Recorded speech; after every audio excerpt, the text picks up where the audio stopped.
Una de las características predominantes de la sociedad occidental es el individualismo. El hombre occidental tiende a pensar en sí mismo mayormente como un individuo y no como parte de un conglomerado. Más aún, el hombre contemporáneo parece haber desarrollado una alergia crónica contra todo tipo de compromiso. Repele fuertemente todo aquello que pudiera coartar sus deseos, interferir en sus planes. Y esta es una mentalidad que lamentablemente no ha dejado de tener su impacto en las filas del cristianismo.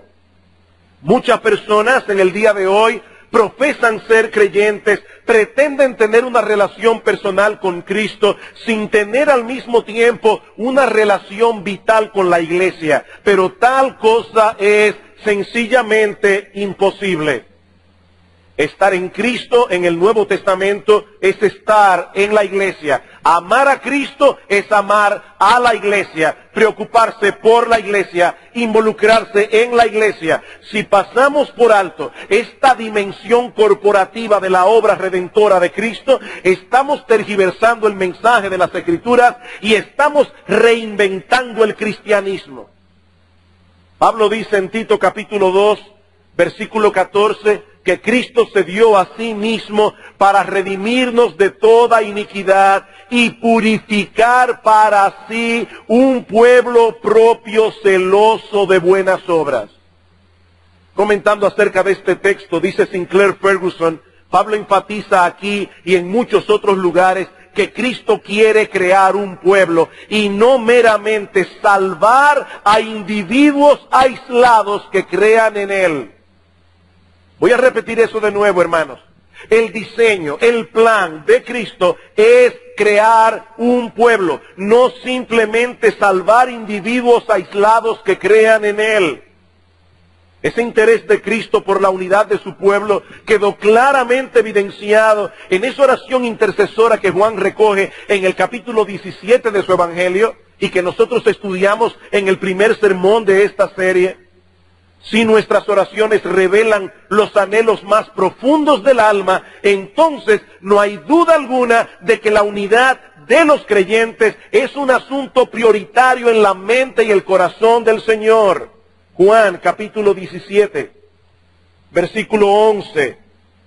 Orando al Padre, dice el Señor, yo ya no estoy en el mundo, mas estos están en el mundo y yo voy a ti. Padre Santo, a los que me has dado, guárdalos en tu nombre, para que sean uno, así como nosotros. Versículo 20. Mas no ruego solamente por estos, sino también por los que han de creer en mí, por la palabra de ellos, para que todos sean uno, como tú, oh Padre, en mí y yo en ti, que también ellos sean uno en nosotros, para que el mundo crea que tú me enviaste.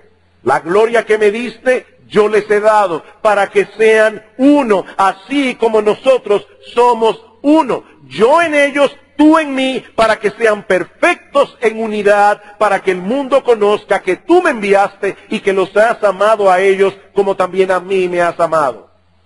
Noten, mis hermanos, que el Señor no le está pidiendo al Padre que los suyos vengan a ser uno, porque eso ya es una realidad. Eso vino como parte del paquete de la redención. Pero Él pide que esa unidad pueda ser perfeccionada, que esa unidad pueda manifestarse en la iglesia, entre los suyos, en una medida cada vez mayor. Es por eso, mis queridos hermanos, que ser parte activa de una iglesia no es opcional para el creyente. Como bien señala el pastor Mark Dever, y yo me identifico plenamente con esta cita, dice, si te llamas a ti mismo cristiano, pero no eres miembro de una iglesia a la que asistes regularmente, me temo que puedas ir camino al infierno. Voy a repetir esto otra vez, hermanos. Si te llamas a ti mismo cristiano, pero no eres miembro de una iglesia a la que asistes regularmente, me temo que puedas ir camino al infierno. Eso es una gran posibilidad. ¿Está diciendo el pastor Dever que la membresía de la iglesia es lo que nos hace cristianos? Por supuesto que no. Pero él quiere subrayar una verdad que muchos cristianos profesantes están pasando por alto en el día de hoy. La centralidad de la iglesia en el plan redentor de Dios y la centralidad de la iglesia en la vida práctica del cristiano. Recientemente un novelista con mucha imaginación y con un manejo sumamente cuestionable de la historia, escribió una novela que gira en torno a una supuesta relación matrimonial entre María Magdalena y el Señor Jesucristo, el tristemente célebre Código da Vinci. Pero lo cierto es que la Biblia solo reconoce a una esposa del Señor, la que Pablo menciona en su exhortación a los esposos en Efesios capítulo 5. Maridos, amad a vuestras mujeres, así como Cristo amó a la iglesia y se entregó a sí mismo por la iglesia. Y lo que quiero que hagamos en esta mañana es echarle un vistazo más de cerca a lo que la iglesia realmente es y al tipo de relación que todo creyente debe tener con la iglesia, si queremos vivir a la altura de lo que somos como cristianos. Pero antes de decir lo que la iglesia es, permítanme tomar unos minutos para corregir algunas nociones equivocadas que muchos tienen acerca de la iglesia. Yo tengo la convicción de que gran parte de los problemas que enfrentan muchas congregaciones actualmente surgen del hecho de que muchos miembros no tienen una comprensión adecuada de lo que la iglesia realmente es. ¿Cuáles son algunas de las nociones equivocadas que suelen tener las personas sobre la iglesia? Bueno, una de las más comunes es que la iglesia es un edificio. La iglesia es un edificio de varilla, de cemento. Cuando el edificio de la IBI se quemó hace unos meses atrás, muchos traspasaron la noticia diciendo que la Iglesia Bautista Internacional se había quemado.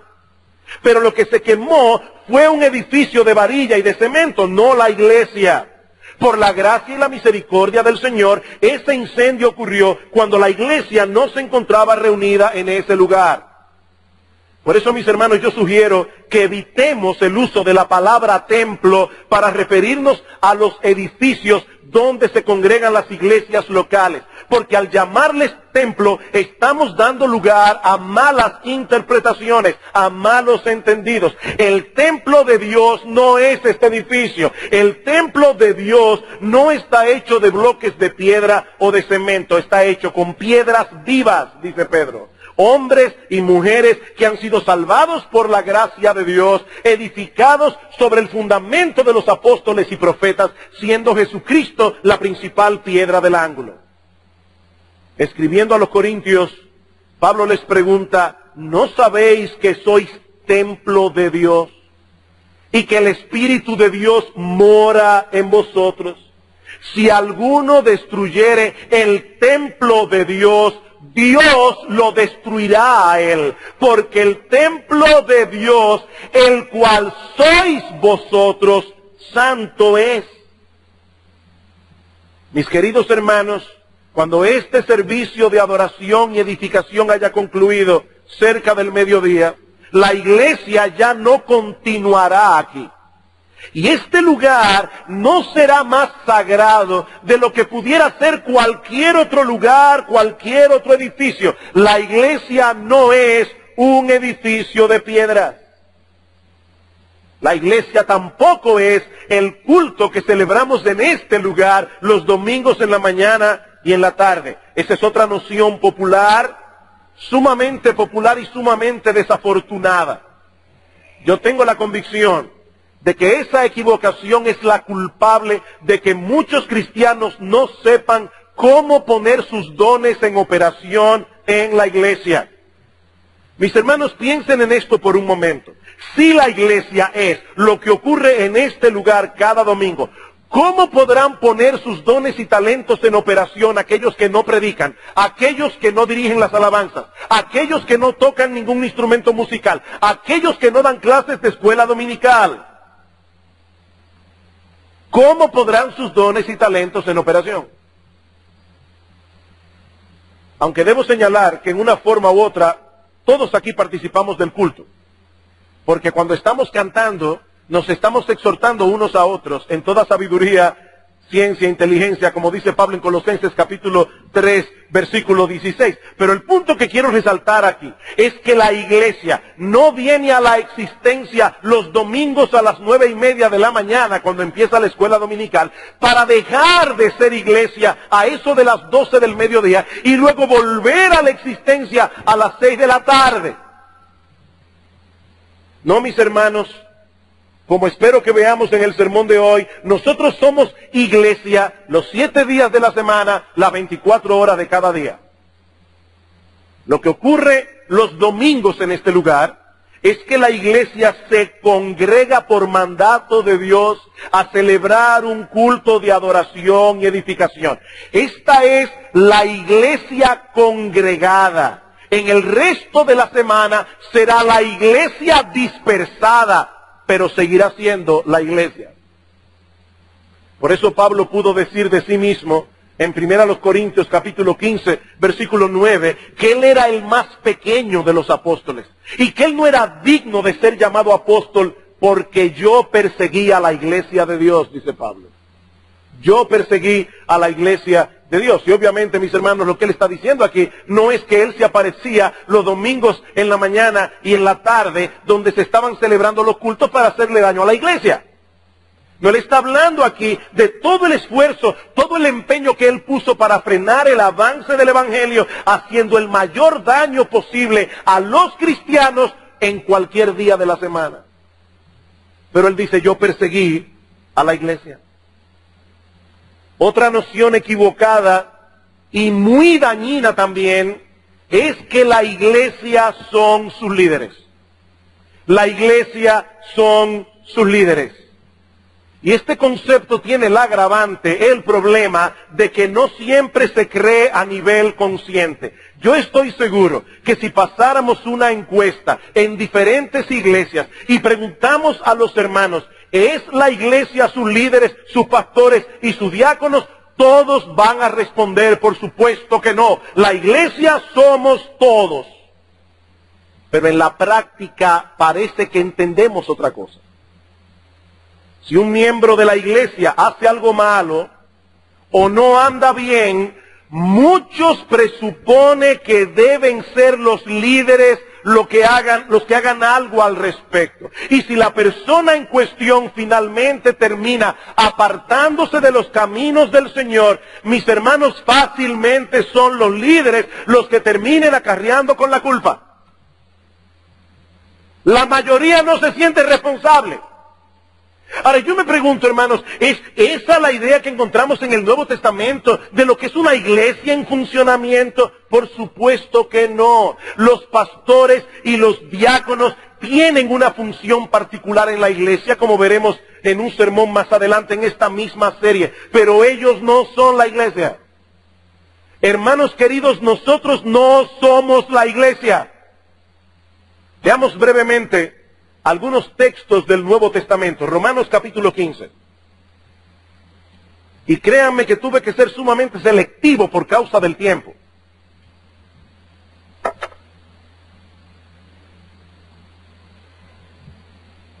Romanos capítulo 15, versículo 14. Pero estoy seguro de vosotros, hermanos míos, ahí no dice pastores míos, hermanos míos, de que vosotros mismos estáis llenos de bondad, llenos de todo conocimiento, de tal manera que podéis amonestaros los unos a los otros. ¿Qué significa la palabra amonestar? Porque para muchas personas una amonestación es un boche. Pero en el Nuevo Testamento la palabra amonestación significa poner en la mente de alguien un pensamiento, una idea que no estaba previamente allí. De manera que si una persona está pensando mal, es función de la iglesia, de los demás miembros de la iglesia, ayudar a este hermano a pensar correctamente. Hermanos míos, Romanos capítulo 16, versículo 17. Mas os ruego, hermanos, que os fijéis en los que causan divisiones y tropiezos en contra de la doctrina que vosotros habéis aprendido y que os apartéis de ellos. ¿De quién es la responsabilidad? De cada miembro de la iglesia. Primera Tesalónica, capítulo 5. Primera Tesalónica, capítulo 5, versículo 12. Os rogamos, hermanos, que reconozcáis a los que trabajan entre vosotros y os presiden en el Señor y os amonestan, está hablando evidentemente de los líderes, y que los tengáis en mucha estima y amor por causa de su obra. Tened paz entre vosotros. Para pues eso todo lo que Pablo exhortó, no, sigan leyendo. También os rogamos, hermanos, que amonestéis a los ociosos, que alentéis a los de poco ánimo, que sostengáis a los débiles, que seáis pacientes para con todos. Mirad que ninguno pague a otro mal por mal. Antes, seguid siempre lo bueno, uno para con otros y para con todos. ¿De quién es la responsabilidad? De todos y cada uno de los miembros de la iglesia. ¿Cuál es la responsabilidad primaria de los líderes y específicamente de los pastores? Instruir a la iglesia con la palabra de Dios para equipar a los hermanos de tal manera que los hermanos puedan hacer la obra del ministerio. La visión que la Biblia tiene de la iglesia no es la que en la práctica ocurre en muchas iglesias en el día de hoy, donde hay un grupito de personas haciendo todas las cosas y todos los demás están simplemente dedicados a observarlos y criticarlos. Es muy fácil ver un juego de béisbol desde las gradas y comenzar a decir lo que el dueño del equipo o el manager debió haber hecho.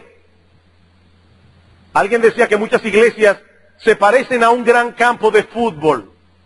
20 jugadores en el patio, en la grava, necesitados urgentemente de descanso, y 20,000 espectadores necesitando urgentemente ejercicio. Pero esa no es la visión que el Nuevo Testamento presenta de la iglesia. Efesios capítulo 4. Efesios capítulo 4, versículo 11. Dice, hablando de Cristo, y Él mismo constituyó a unos apóstoles, a otros profetas, a otros evangelistas, a otros pastores y maestros. ¿Y qué deben hacer estos pastores y maestros? Versículo 12, a fin de perfeccionar a los santos, de equipar a los santos, es la misma palabra, para la obra del ministerio, para la edificación del cuerpo de Cristo. Los pastores y maestros enseñan la palabra de Dios, a través de la enseñanza de la palabra equipan a los santos y los santos llevan a cabo la obra del ministerio. He ahí la imagen bíblica de lo que debe ser una iglesia. Versículo 15. Dice que debemos seguir la verdad en amor y crecer en todo en aquel que es la cabeza, esto es Cristo, de quien todo el cuerpo, bien concertado y unido entre sí, por todas las coyunturas que se ayudan mutuamente, según la actividad propia de cada miembro, el cuerpo recibe su crecimiento para ir edificándose en amor. Mi hermano querido, cuando un miembro de la iglesia te visita en la clínica, en tu enfermedad, es la iglesia la que lo está haciendo. Es la iglesia. Cuando alguien te da un consejo, o cuando alguien te amonesta, o cuando alguien te sirve en un momento de necesidad, mi hermano amado, es la iglesia. La iglesia lo está haciendo. Y si por alguna razón providencial ninguno de tus líderes estuvo cerca en ese momento, eso no quiere decir necesariamente que la iglesia estuvo lejos. Eso no quiere decir que la iglesia estuvo lejos. Esa percepción revela el problema que estoy señalando en este punto. Déjame hacerte una pregunta, de manera que te puedas evaluar a ti mismo. Y te pido por favor que respondas con honestidad delante de tu conciencia. ¿Cómo te sentirías si le pidieras a las secretarias de la iglesia una cita pastoral porque quieres algunas directrices con respecto a tu matrimonio, al trato con tu esposa, con tu esposo, o simplemente porque hay un problema, un conflicto con otro hermano de la iglesia, y la secretaria te devuelve la llamada diciendo que los pastores han asignado tu caso a un miembro de la congregación porque ellos entienden que esa persona es capaz de lidiar con tu asunto. ¿Cómo te sentirías? Honestamente, hermano, porque los textos que citamos hace un momento dan a entender que la iglesia funciona en la práctica cuando cada uno de sus miembros pone sus dones en operación para beneficio de los demás, habiendo, por supuesto, recibido instrucción de parte de los pastores. Voy a poner otro ejemplo. ¿Por qué algunas personas se sienten en la libertad de criticar a la iglesia, colocándose a sí mismas como fuera del problema? ¿Acaso no será porque en el fondo perciben que la iglesia son otras personas? La iglesia le falta amor. ¿A cuál iglesia? Mi hermano, piénsalo bien. ¿A cuál iglesia? ¿De cuál iglesia es que tú estás hablando? Miren, yo sé que yo he dado este ejemplo otras veces. No es que tengo Alzheimer, es que no he encontrado un ejemplo mejor. Así que tolérenme una vez más. Imagínate que estás enfrascado en una conversación con alguien que acabas de conocer. Y de repente, esa persona te dice, ¿tú ves a aquella señora que está allí? Yo siento una pena por ella que me destroza el corazón. ¿Y cuál es el problema?, le preguntas. Que tiene un matrimonio miserable, absolutamente infeliz. Óyeme, ¿y tú cómo lo sabes? Porque yo soy su esposo. ¿Cómo tú reaccionarías? Piénsalo, hermano, ¿cómo reaccionarías? A esa persona le falta un tornillo. Pues eso es exactamente lo que nosotros hacemos cuando nos colocamos desde fuera a criticar la iglesia, como si nosotros no fuéramos parte del problema, y escúchenme bien, también parte de la solución. Parte del problema y parte de la solución. Pero eso ocurre a diario en la iglesia. No en esta iglesia, en las iglesias. Queridos hermanos, todos nosotros los miembros de este cuerpo local de creyentes somos la iglesia. Ningún miembro es más miembro que el otro. Y ninguno de ustedes está aquí de más. Independientemente de la visibilidad que tenga cada uno, la enseñanza de las Escrituras es que todos nosotros somos miembros de este cuerpo. Primero a los Corintios, capítulo 12. Primera a los Corintios, capítulo 12. Y hermanos, este texto que voy a leer ahora es un poco extenso, pero pienso que debemos leer cada uno de los versículos que vamos a citar aquí. Primera a los Corintios 12:12. Porque así como el cuerpo es uno y tiene muchos miembros, pero todos los miembros del cuerpo, siendo muchos, son un solo cuerpo, así también Cristo. Deténganse allí. Yo no sé ustedes, pero si yo estuviera leyendo este texto por primera vez, yo esperaría que Pablo dijera, así como el cuerpo es uno y tiene muchos miembros, pero todos los miembros del cuerpo, siendo muchos, son un solo cuerpo, así también la iglesia. Porque es de la iglesia que Pablo está hablando aquí. Pero eso no es lo que Pablo dice. Así también Cristo. Es tal la identificación de Cristo, la cabeza, con su cuerpo, que hablar de Cristo es hablar de la iglesia. Recuerda eso. Hablar de Cristo es hablar de la iglesia. Hablar de la iglesia es hablar de Cristo. Cuando el Señor se le apareció a Pablo camino a Damasco, ¿cuál fue la pregunta? Pablo, Pablo, ¿por qué persigues a la iglesia? No, ¿por qué me persigues a mí? Saulo, Saulo, ¿por qué me persigues? Sigue diciendo Pablo, porque por un solo espíritu fuimos todos bautizados en un cuerpo. Es decir, todos fuimos sumergidos en ese cuerpo. Sean judíos o griegos, sean esclavos o libres. Y a todos se nos dio a beber de un mismo espíritu. Además, el cuerpo no es un solo miembro, sino muchos. No es el pastor, no son los diáconos. La iglesia no es un solo miembro. ¿Ustedes alguna vez han visto una iglesia que solo tenga manos? Manos. Por supuesto que no. Eso no es un cuerpo, eso es un monstruo. Sigue diciendo Pablo, si dijere el pie, porque no soy mano, no soy el cuerpo, por eso no será del cuerpo.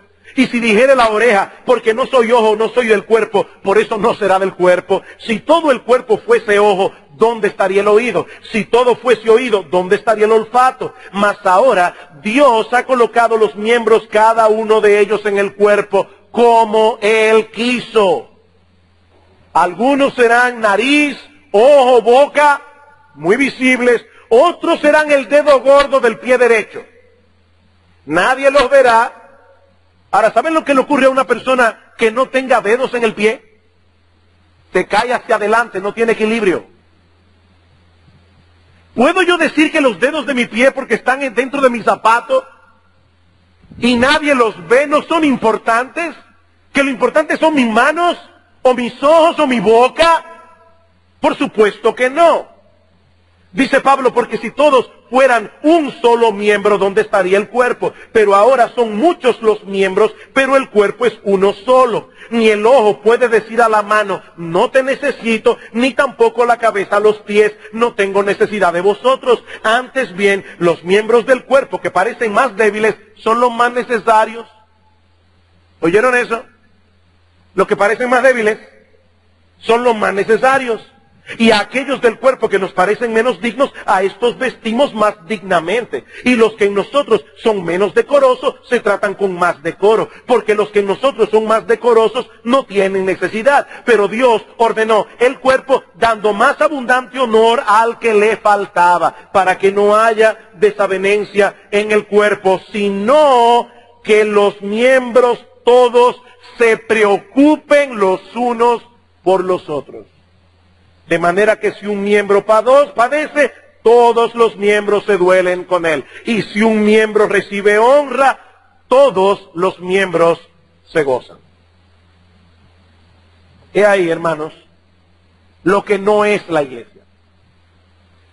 Y a la luz de esto que hemos visto hasta ahora, que la iglesia no es, yo creo que ahora es mucho más fácil definir positivamente lo que la iglesia sí es.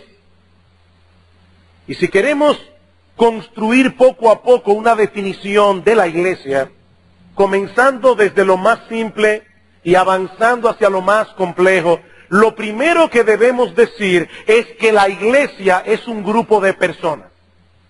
La iglesia es un grupo de personas. Cristo no murió en la cruz del Calvario para comprar un edificio.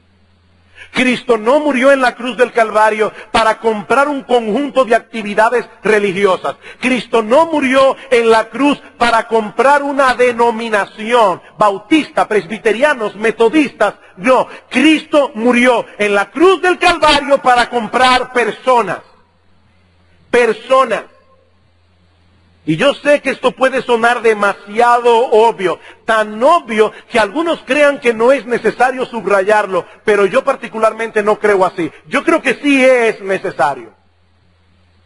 Cuando nosotros tenemos en cuenta el hecho de que la iglesia es un grupo de personas, y recordamos que esas personas no han sido glorificadas, sino que están envueltas en el mismo proceso de santificación en el que estamos envueltos nosotros también, dejaremos de encontrar tropiezos innecesarios en la iglesia.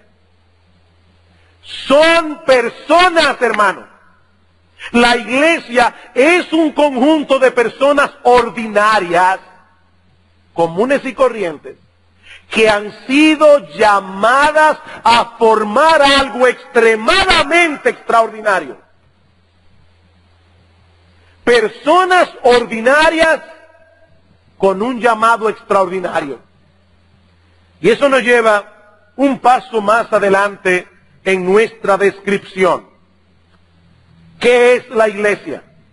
La iglesia es un grupo de personas redimidas por Cristo y unidas a Él individualmente, pero que por esa misma unión están unidas unas con otras con un vínculo misterioso e indisoluble. Eso es la iglesia. Así como nosotros no podemos entender a plenitud el tipo de unión que existe entre las tres personas de la Trinidad, el Padre, el Hijo y el Espíritu Santo, o el tipo de unión que existe entre el creyente y Cristo, mis hermanos, así tampoco podemos entender a plenitud el tipo de unión que existe entre los cristianos entre sí. Pero el hecho de que no podamos entender a plenitud ninguna de estas relaciones, no por eso esa unidad es menos gloriosa y menos maravillosa. Juan capítulo 14. Juan capítulo 14.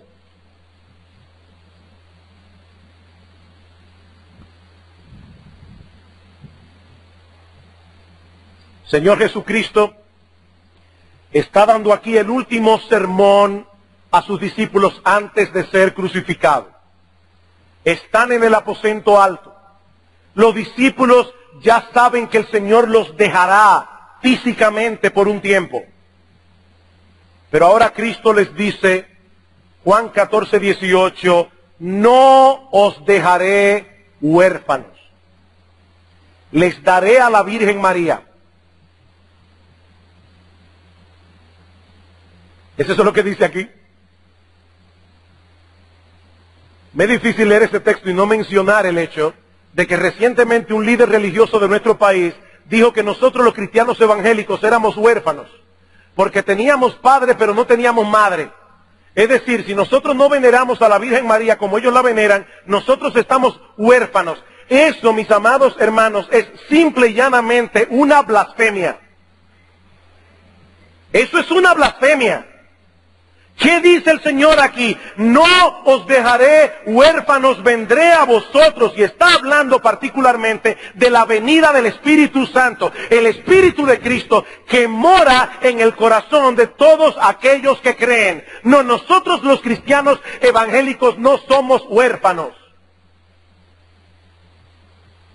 Todavía un poco y el mundo no me verá más, pero vosotros me veréis, porque yo vivo, vosotros también viviréis. En aquel día vosotros conoceréis que yo estoy en mi Padre, y vosotros en mí, y yo en vosotros. ¿Quién entiende eso? ¿Quién entiende eso?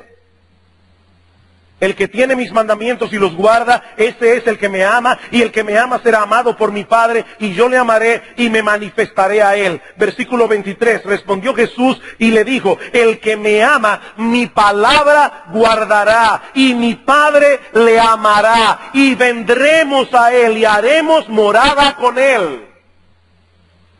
Todos nosotros individualmente estamos unidos a Cristo como cabeza. Y consecuentemente, por causa de esa unión, todos estamos unidos unos con otros. Romanos capítulo 12. Romanos capítulo 12, versículo 3. Versículo 4. Porque de la manera que en un cuerpo tenemos muchos miembros, pero no todos los miembros tienen la misma función, así nosotros, siendo muchos, somos un cuerpo en Cristo y todos miembros los unos de los otros. Mi hermano, échales un vistazo a los otros miembros de la iglesia que están a tu alrededor. Échales un vistazo, míralos bien, porque independientemente de las diferencias que pueda haber entre ellos y tú, los vínculos o el vínculo que los une es muy poderoso, tan poderoso que sobrepasa el vínculo biológico que tenemos con nuestra familia. ¿Qué dice el Señor en Mateo capítulo 10? versículo 34 en adelante. Si alguno ama padre, madre más que a mí, no es digno de mí. Si alguno ama hermano o hermana más que a mí, no es digno de mí. Si alguno ama hijo o hija más que a mí, no es digno de mí. Si alguno ama esposo o esposa más que a mí, no es digno de mí. En cierta ocasión, los discípulos le dijeron al Señor, allá afuera están tu madre y tus hermanos buscándote. Y Cristo preguntó, ¿quién es mi madre y quiénes son mis hermanos? Los que hacen la voluntad de Dios. Ese es mi hermano, esa es mi hermana, esa es mi madre. Hay un vínculo.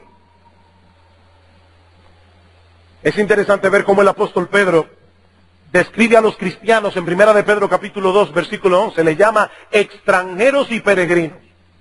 Esa palabra extranjeros significa literalmente sin hogar, sin familia. En esos días el Imperio Romano era visto como una gran familia, teniendo al César como patriarca. Y en relación a esa comunidad, dice Pedro, nosotros somos extranjeros. Pero eso no significa que seamos huérfanos. Lo que eso significa es que pertenecemos a otra casa, a otro hogar, a otra familia. Una nueva comunidad formada por Cristo. Es esa gloriosa unidad la que se resalta en las Escrituras a través de las figuras que se usan para describir a la iglesia. ¿Cuáles son algunas de esas figuras? Bueno, la Biblia dice que la iglesia es una familia, resaltando los lazos de amor filial que nos unen a Dios y que nos unen unos a otros. La Biblia dice que la iglesia es un cuerpo, resaltando el lugar de preeminencia que Cristo ocupa como nuestra cabeza, así como nuestra funcionalidad como un organismo vivo. Nosotros somos un pueblo, beneficiarios todos con el mismo derecho de ciudadanía de todas las promesas dadas por Dios en todos los pactos que componen la historia de la redención. Nosotros somos un rebaño. Cristo es el pastor. Por ese rebaño Él dio su vida. Un rebaño al cual Él dirige y protege. Nosotros somos un templo formado de piedras vivas, teniendo como fundamento la doctrina apostólica y a Cristo nuestro Señor como piedra angular. Un templo en el cual Dios manifiesta su presencia especial en el mundo. Nosotros somos un ejército. Cristo es nuestro capitán y Él nos llevará seguros a la victoria hasta que el último vestigio del mal sea completamente aplastado y derrotado.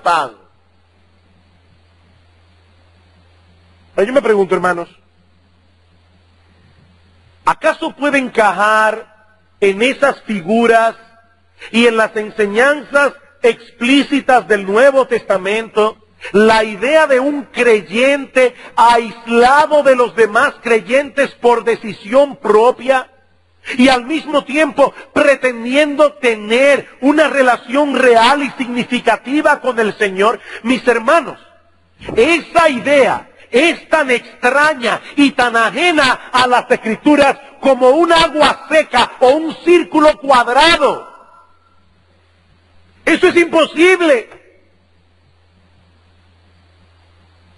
Por eso decíamos en la introducción que si pasamos por alto la dimensión corporativa de la obra redentora de Cristo, estamos tergiversando el mensaje de las Escrituras. Y escúchenme bien, mis hermanos, estamos reinventando la fe cristiana. Estamos reinventando el cristianismo. Pero todavía debemos avanzar un paso más en nuestra definición de la iglesia y decir que la iglesia es un grupo de personas redimidas por Cristo, unidas a Él y unidas entre sí, que son providencialmente colocadas por Dios en congregaciones locales, donde el Evangelio no solo es proclamado, sino también ejemplificado.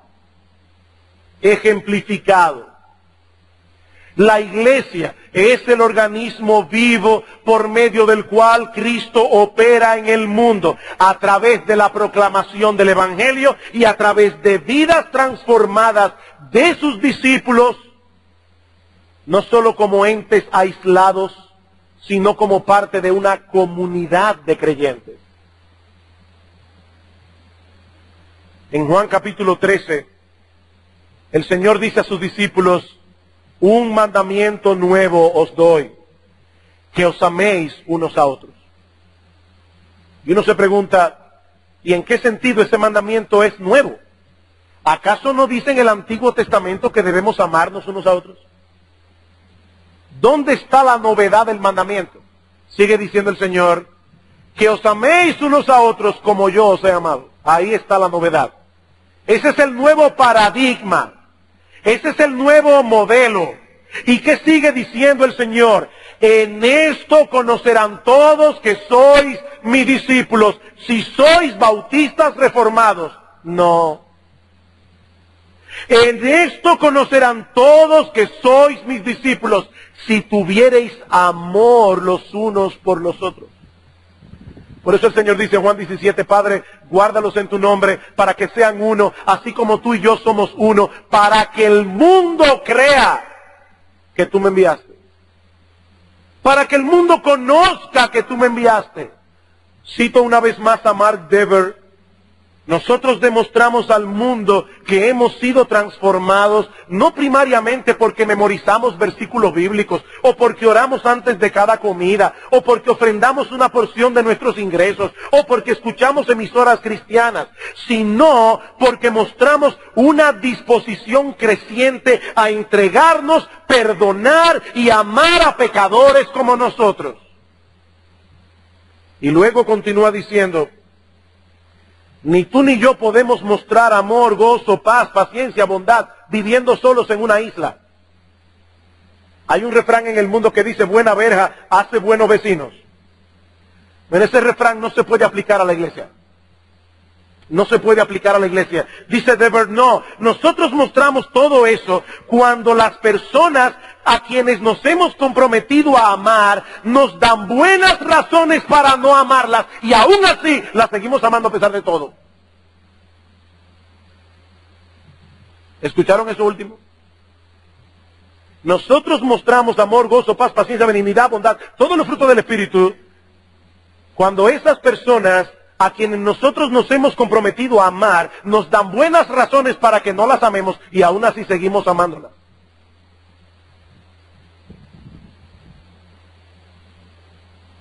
Queridos hermanos, es en ese contexto y no en ningún otro donde debemos mostrarle a un mundo incrédulo el poder del Evangelio. ¿Saben cuál es nuestro llamado? Nosotros hemos sido llamados a proveerle al mundo una presentación visual del Evangelio de Cristo. Hoy día están muy de moda los medios audiovisuales y aún hay iglesias donde la predicación ha sido sustituida por una presentación en PowerPoint. Bueno, hermanos, lo que yo estoy diciendo es que la presentación en PowerPoint que Dios ha dejado en el mundo es la iglesia, donde los miembros se saben perdonar unos a otros como Cristo nos perdonó, saben entregarse unos a otros como Cristo se entregó, saben poner su vida por los hermanos como Cristo puso su vida. Esa es la presentación visual que Dios quiere que el mundo vea del Evangelio.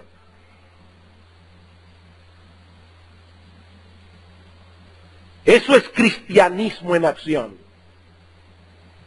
Todo lo demás es pura palabrería. ¿Y saben qué, mis amados hermanos? El mundo allá afuera está harta de palabreros. El mundo incrédulo que nos mira están cansados de palabreros. Si queremos que tomen en serio nuestro mensaje, entonces mostrémosle a ese mundo severamente fragmentado la unidad que Cristo compró para los suyos en la cruz del Calvario. Una unidad que puede salir victoriosa a pesar de la realidad del pecado que todavía mora en nosotros. Por el poder restaurador del Evangelio que actúa en nuestros corazones si somos verdaderos cristianos. Déjame decirte algo, mi hermano. Ese problema que tal vez tú tienes con aquel otro hermano es una oportunidad para mostrar el amor de Cristo que el Señor te está dando. Es una oportunidad para poner tus dones en operación. Es en ese contexto que somos iglesia. Por eso decimos, como hemos titulado esta serie, que la iglesia es una comunidad de gracia y verdad. Es una comunidad de gracia y verdad. Porque la gracia y la verdad son los dos elementos capaces de mantener la cohesión de un grupo de pecadores perdonados. Pero eso lo veremos, si el Señor lo permite, el próximo domingo más detenidamente. Ahora solo quiero dejar en vuestras mentes una pregunta que yo espero que respondas con honestidad en el tribunal de tu conciencia. Mi hermano, a la luz de lo que hemos visto hoy sobre la iglesia, ¿qué tan importante es la iglesia para ti? ¿Qué tan importante es la iglesia para ti? ¿Refleja tu participación en la iglesia la importancia que la iglesia tiene en el plan redentor de Dios?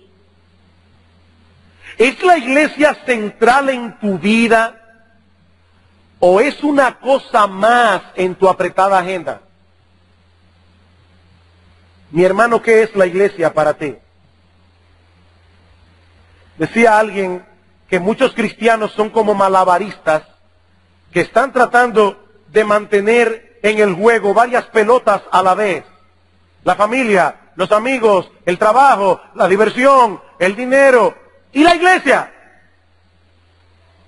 Varias pelotas al mismo tiempo. Y por supuesto eso crea mucho estrés. Y a veces decimos, déjame dejar esta pelota a un lado, tengo demasiadas cosas que hacer. Y generalmente la pelota que se queda fuera es la iglesia. Pero alguien sugiere un modelo alternativo. Dice, en vez de vernos como malabaristas tratando de mantener en juego varias pelotas a la vez, debemos vernos más bien como una rueda giratoria en cuyo centro está mi vida, pero no como un ente aislado, sino como miembro de una comunidad cristiana. Allí estoy yo en el medio, pero no como un ente aislado, sino como miembro de esa comunidad. De tal manera, mis hermanos, que cada decisión que tomamos toma en cuenta cómo afecta a la iglesia. Déjenme hacerles una pregunta otra vez, honesta, que quiero que respondas con honestidad. Imagínate que este próximo miércoles diga, miren hermanos, ahora las prédicas van a ser mucho más breves, porque el pastor Sugel ha decidido comenzar un estudio que no tiene nada que ver con la iglesia, es un asunto personal. Ahora él quiere ser violinista y necesita varias horas a la semana para practicar el violín. Por lo tanto, de ahora en adelante los mensajes van a ser de solo 15 minutos. Él no tiene tiempo para más. Honestamente, ¿cómo ustedes verían eso? Bueno, seguramente criticarían la decisión porque ustedes entienden que yo tengo un trabajo que hacer en la iglesia. Mi decisión está afectando mi trabajo en la iglesia. La pregunta es, ¿cómo afecta tus decisiones a tu trabajo en la iglesia? ¿Por qué tomar en cuenta únicamente la manera como la vida del pastor puede ser afectada? Porque en el fondo de nuestros corazones seguimos pensando que ellos son la iglesia.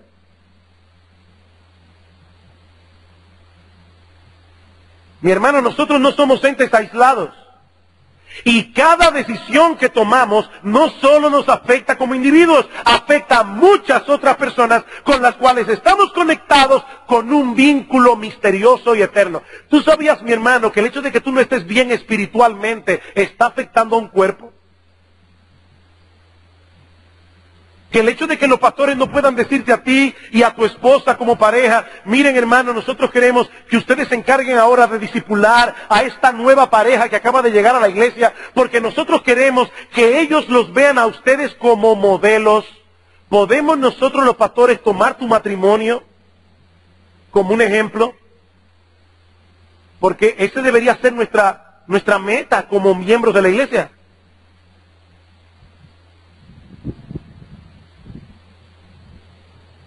Somos uno en Cristo.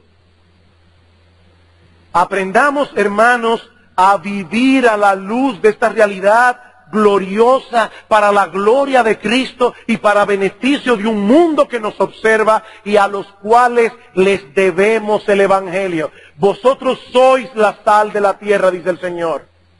Pero si la sal se desvaneciere, ¿con qué será salada? Ya no sirve más para nada, sino para ser echada fuera y hollada por los hombres. Vosotros sois la luz del mundo. Una ciudad asentada sobre un monte no se puede esconder, ni se enciende una luz y se pone debajo de un almud, sino sobre el candelero y alumbra a todos los que están en casa. Así alumbre vuestra luz delante de los hombres, para que vean vuestras buenas obras y glorifiquen a vuestro Padre que está en los cielos. Y a ti, mi amigo, que estás aquí sin Cristo en esta mañana,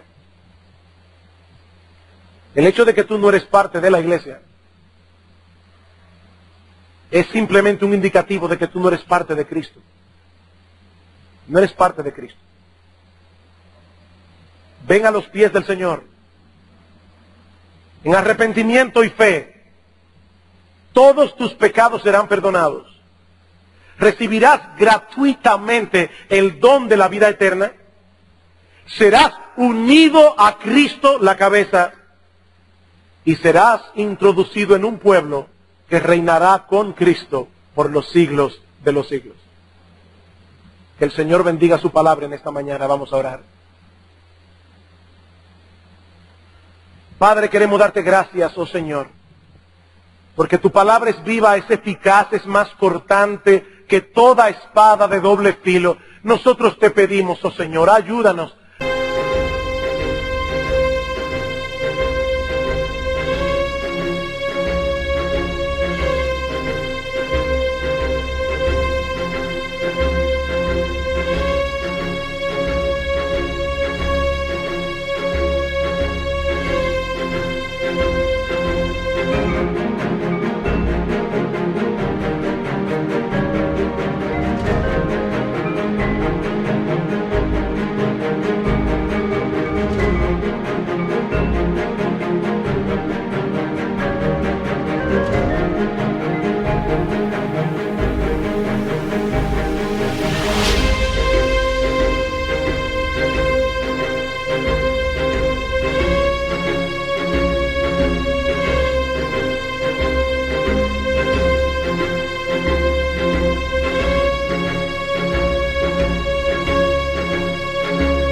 A través de esta serie de sermones, para que los miembros de Iglesia Bíblica del Señor Jesucristo, todos nosotros, nunca más seamos los mismos.